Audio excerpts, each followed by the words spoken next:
Ask ko lang po if may benefits ba pong makuha if an old age pensioner reach the age of 90. Thanks.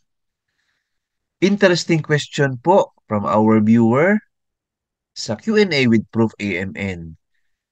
The answer, sir, is yes. Please watch the full video. I-explain po natin anong mga benefits ni sir. Alright? Let's get started. Unang-una, sir and ma'am, ang video content natin is based from our research no sa website ni GSIS. So may good news po tayo sa mga pensioners po na aged 90, 95, and 100. Meron pa po silang benefits na makukuha. Ano po ito? Answer, the milestone benefit for old age and disability pensioners is a fixed cash benefit for GSIS pensioners who have reached 90, 95, and 100 years old. Qualified personnel are given 20,000 on their 90th birthday, 30,000 on their 95th birthday, and 50,000 on their 100th birthday. So good news po ito, sir, na 90 years old na tayo. So meron tayong makukuha, sir, na 20,000. 95, 30,000 po yan.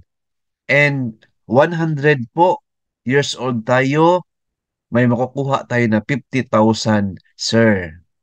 So yan po, ang tawag niyan is milestone benefit. So congratulations, sir or ma'am. So paano makukuha itong benefit na ito? Answer, you may contact GSIS Cares at gsis.gov.ph. Yan po yung email ad. So, i-message nyo lang po sila, sir, kung ano yung mga basic requirements. Kung paano kukunin ang milestone benefit po ng parents ninyo, ng lolo ninyo or lola, or kayo mismo po. Kasi po, tulungan natin sila kasi mahirapan na yan sila magkuha ng mga benefits nila kasi matatanda na sila. So, ang mga anak, mga relatives, pwede po mag-transact or magtanong sa GSIS office. So, hope na nasagot natin ang question ni sir or ma'am. Thank you for watching. Please like, share this video, and subscribe my YouTube channel. Thank you, God bless, and 2 thumbs up.